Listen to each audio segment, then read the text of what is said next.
How's it going, everybody? I'm Josh from Elder Drunken Highlander, coming to you with a deck tech video for this thing, a Amelia Pond and the 11th Doctor deck that I have whipped up.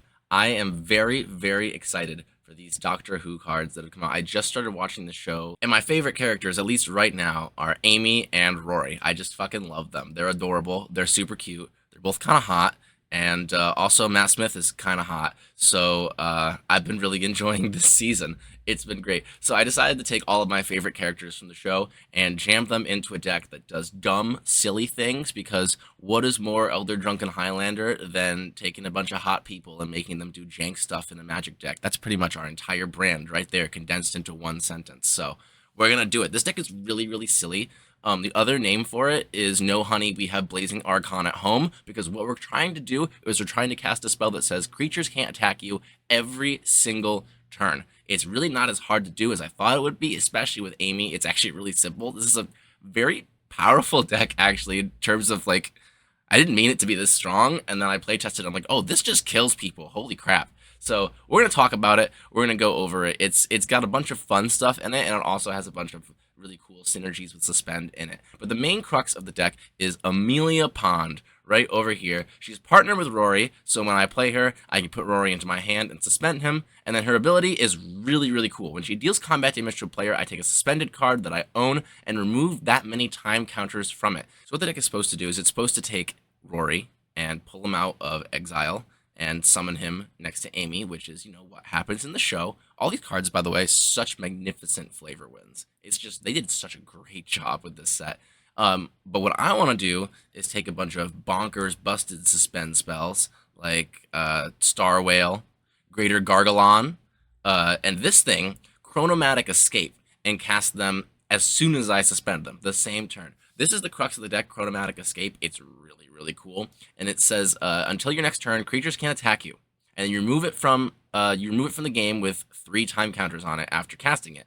So the idea is, like, every 4 turns or so, you get a reprieve. But with Amy, removing 3 time counters every time she attacks, or 2 time counters every time she attacks, she doesn't have any equipment on her. We'll get to that. I can cast this every single turn, which is just sweet. It's just super, super sweet. The deck is trying to do that. It's trying to cast Inspiring Refrain every turn. It's trying to cast Reality Strobe every turn. It's trying to cast Rousing Refrain every turn. This card's nuts, by the way. Can we just talk about how nutty this card is, especially when you're abusing Suspend? This is probably good in all the Doctor Who decks that use Suspend. And we're trying to do a bunch of other silly spells. The 11th Doctor is a really, really great commander for this too, because he can suspend things. So whenever he deals combat damage to a player, I exile a card from my hand with the number of time counters on it equal to its mana value. So to go with him, I have a lot of really cool, expensive things that I want to cast from exile. I got Seagate Restoration. I got Call Forth the Tempest. I have Mnemonic Deluge, and this one, which I'm really excited to cast from Suspend, Rise of the Eldrazi. This seems like a game ender, honestly, like a straight-up game ender in this deck. Suspend it, 12 time counters. That's like 2 Amy attacks if you get enough equipment on her and some double strike, and you go off. It seems really sweet. Besides that, we'll go over more of the way that we get those things out of Suspend later. Let's quickly look at our removal package. Hey, Suspend. Flavor win. I have a couple things to, like, instant speed bring things out of Suspend too, because that's hilarious, but it's mostly just a bunch of stuff to protect our board, to protect our commander, and remove obnoxious things that might kill us. We don't want blockers, we don't want annoying enchantments on the opponent's side of the field, we don't want artifacts and stuff that shut us down, so we have a lot of permanent removal in the deck. I don't have a ton of counter spells in here because I don't know. I'm not a fan of running a ton of counter spells in casual. Like 2 or 3 is fine. You get more than that, then it's just like, I don't know. Not my cup of tea. You do what you want with your decks, but not my way I like to do it.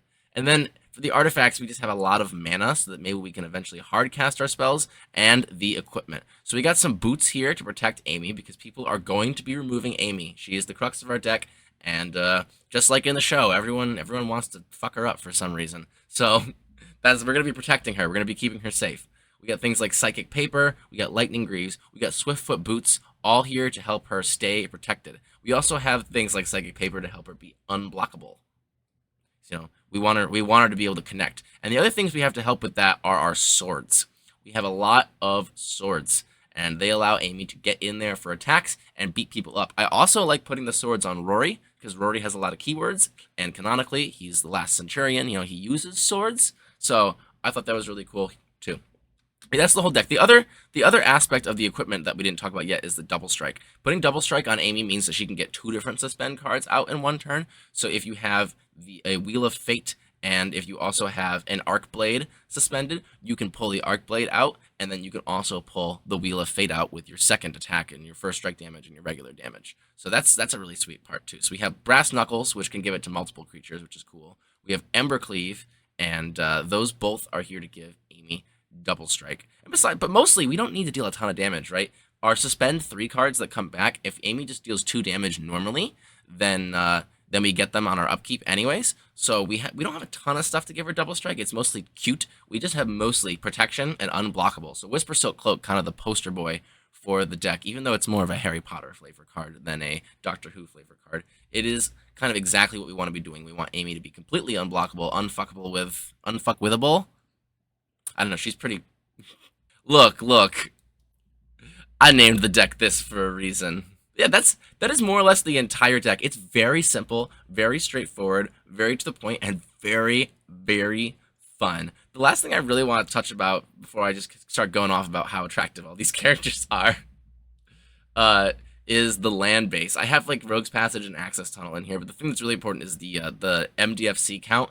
Most of the MDFCs in this deck are just meant to be cool little things that you can value out with your Matt Smith commander if you want, but they're mostly meant to be lands here. The thing is, once you hit like 7 lands, I don't think you really need any more than that. You're not actually casting any of these spells, right? You're suspending them. So you don't need to actually cast these. You have a ton of ramp too. So I jammed a lot of MDFCs into this deck. So when you draw them late game, you can do something with them that's not just, oh great, I'll put another land into play for my spell that cheats casting spells. That is definitely a thing to consider. I really like the MDFCs in decks that have low curves or don't need a ton of mana to do what they're doing. So I put them in this one especially because there's not a lot of really good turn 1 plays. Rift Elemental is not something you want to bring out on turn 1. It doesn't do much. I mean, I'll cast it on turn 1. I can. Same for Shadow Spear. Like, that's not a turn 1 play. You cast Shadow Spear on turn 1, everyone's like, okay, I'm gonna kill that Shadow Spear. That's gonna be great. I have 2 mana and nothing to do on turn 2. Here's a Naturalize. So you don't want to run a lot of our early things out. I think the only turn 1 play in the entire deck is obviously it's Soul Ring. So we don't have a lot of early plays, and so having a tapped land come in first as an MDFC is really not that big a deal.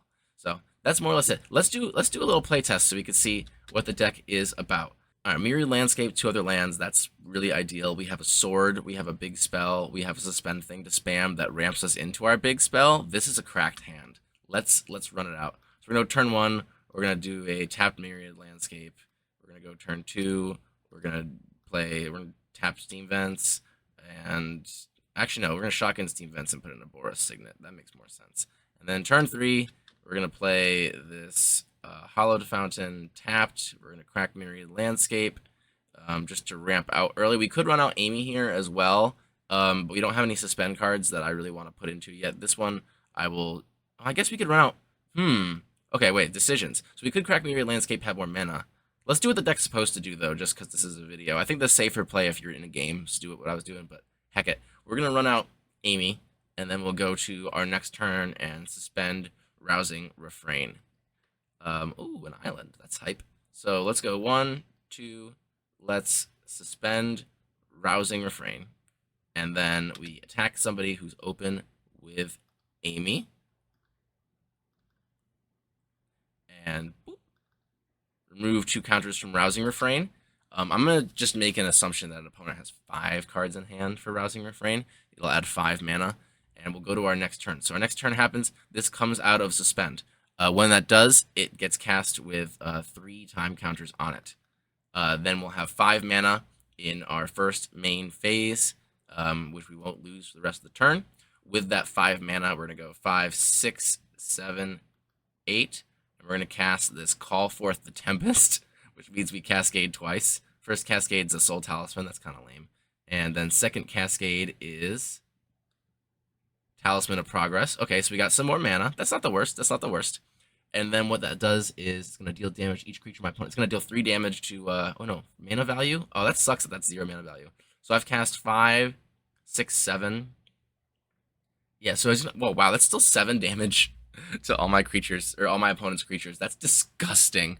So this card's really good in this deck because of all my high CMC suspend cards. I forgot to bring that up in the deck tech. It's good that we played it. We play tested it. So we're dealing 7 damage to all of our opponent's creatures, getting some free mana rocks, and we still have all this mana left over. We still haven't attacked with Amy. We can go 1, 2, 3 right here, and we can suspend this. Basically, this card is bribery, inevitable betrayal. We're gonna steal an opponent's creature, and then we're going to go. Do we play land for turn? I forget. We're just gonna pass it up, and on our next turn, we're gonna probably bring this one out of suspend with Amy, and not the other one. Let's see what we're gonna do. Draw a card. Blah blah blah. Not a card we super need. So we're just gonna play a land. We're gonna play our other commander, the 11th Doctor. And that's going to be able to give Amy unblockable. I could play the sword. What's really cool about the 11th Doctor is it's power 3 or less, right? But you can give Amy unblockable, and then you can equip the sword to her afterwards, and then she still can't be blocked, and she'll have more power. Yeah, that's basically the whole point of the deck. We're just beating people up with Amy. I forgot to put Rory in my hand. I just realized when I cast her. Wow, that is so on theme for the show, honestly. The other thing I like about not having Rory in the command zone, this is the last thing before I go back to the regular deck tech, I promise. The last thing I like about not having Rory in the command zone is when he dies, he's like dead, which is, you know, it's what the show would. I'm sorry, Rory. You're just fun to make fun of. It's okay. You're still cute. We still love you. So that's basically the whole deck, more or less. If you enjoyed this unhinged rambling about me building a deck full of hot people. Oh, I didn't mention David Tennant's in here because he's also cute. Yeah. If you enjoyed this madness, then don't forget to like, leave a comment, subscribe if you're not already. If you want to brew weird decks like this one was brewed on our Discord in a thread titled, in all caps, Horny on Main. So if you enjoy brewing decks like this, we're brewing decks like this all the time in our Discord, and I'm always taking input from people who watch our show. So if you want to provide input, if you want to help brewing decks, or you have cool decks you want to show off, make sure you hop on our Discord. You can also follow us on Twitter, and if you haven't already, check out my podcast, Punt Pals, where I talk about the 75% of Magic players who don't win Commander games. It's super relatable content, guys. That's all I have to say today. Thank you all so much for watching, and I'll see you next time.